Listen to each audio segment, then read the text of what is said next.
Riyaz encounter పై స్పందించింది తెలంగాణ మానవ హక్కుల కమిషన్. ఇక మీడియాలో కథనాల ఆధారంగా సుమోటోగా కేసు నమోదు చేసింది. నవంబర్ 24లోగా నివేదిక ఇవ్వాలని డీజీపీకి ఆదేశాలు ఇచ్చింది.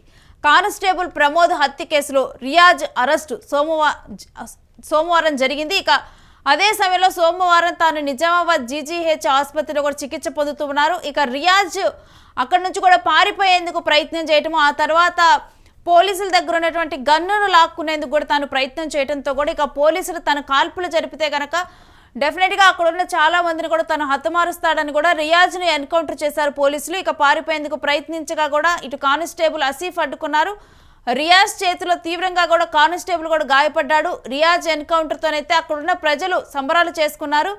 అయితే దీని మీద మానవ హక్కుల కమిషన్ స్పందిస్తూ కూడా దీనికి సంబంధించి ఒక స్టేట్మెంట్ వివరణ ఇవ్వాలి, ఏం జరిగింది ఏంటి అనేది కూడా ఇప్పుడు మానవ హక్కుల కమిషన్ అయితే వివరణ కోరింది. రియాజ్ ఎన్కౌంటర్ కూడా ఒక సంచలనంగా మారిందనే చెప్పాలి. రియాజ్ ఎన్కౌంటర్ పై కూడా ఇప్పుడు తెలంగాణ మానవ హక్కుల సంఘం స్పందించింది. మీడియాలో కథనాల ఆధారంగా కూడా సుమోటోగా కేసు నమోదు చేసింది. ఇక నవంబర్ 24లోగా నివేదిక ఇవ్వాలని డీజీపీకి ఆదేశాలు ఇచ్చింది.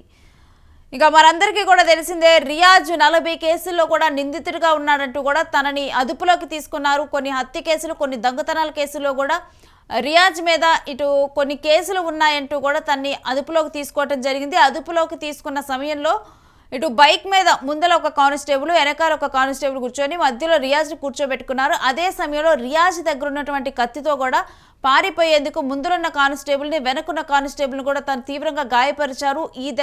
దీంతోనైతే ఒక కానిస్టేబుల్ అక్కడికక్కడే రక్తపు మడుగులో కూడా చనిపోయారు. ఇంకొక కానిస్టేబుల్ చికిత్స పొందుతూ ఉన్నారు.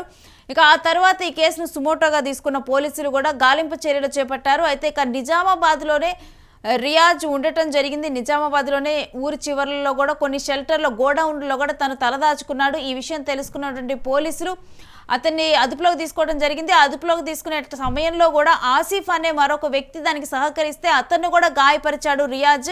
ఈ విధంగా కూడా తను చాలా క్రూరంగా కూడా ప్రవర్తిస్తూ ఉన్నాడు. తరువాత గాయపడినటువంటి ఆసిఫ్ని, రియాజ్ని వీళ్ళిద్దరినీ కూడా హాస్పిటల్కి తీసుకొని వెళ్లారు.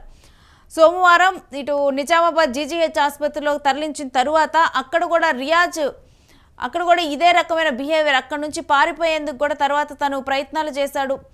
అక్కడే తనకి ఇటు కానిస్టేబుల్ కానీ అక్కడ ఎవరినైతే కాపలాగా పెట్టారో వాళ్ళ దగ్గర ఉన్నటువంటి గన్నును లాక్కునేందుకు ప్రయత్నం చేశాడు. ఆ గన్నును లాక్కునే ప్రయత్నం చేస్తే రియాజ్ చేతులకి గన్ను వెళ్తే కనుక అక్కడున్న వాళ్ళందరినీ కూడా కాలుస్తాడని చెప్పి కూడా ఇక రియాజ్ని కాల్చడం జరిగింది పోలీసులు. ఇక అక్కడికక్కడే కూడా తాను చనిపోవటం జరిగింది. ఇక ఇప్పుడు ఈ ఎన్కౌంటర్ మీద ఇప్పుడు తెలంగాణ మానవ హక్కుల కమిషన్ దీని మీద మీడియాలో కూడా కథనాలు వచ్చాయి.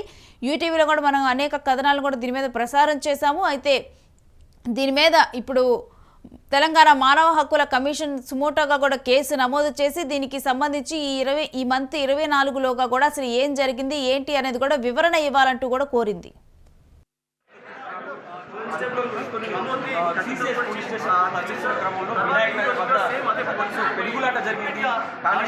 నేను ఆల్రెడీ ఒక టీవీ ఛానల్ చెప్పినానండి, మాకు pink book, blue, red, white అట్లా ఏముండదు. మాదంతా ఓన్లీ కాకి బుక్ అంటే సిఆర్పిసి, ఐపీసీ చట్టాలతో ప్రకారం పోతాము. ఆ కాకి బుక్ అంటే అన్ని కలిస్తే కాకి బుక్ అవుతుంది. ఇదే మాకు తెలిసిన కలర్ కానీ మిగతా కలర్ సంబంధం లేదు.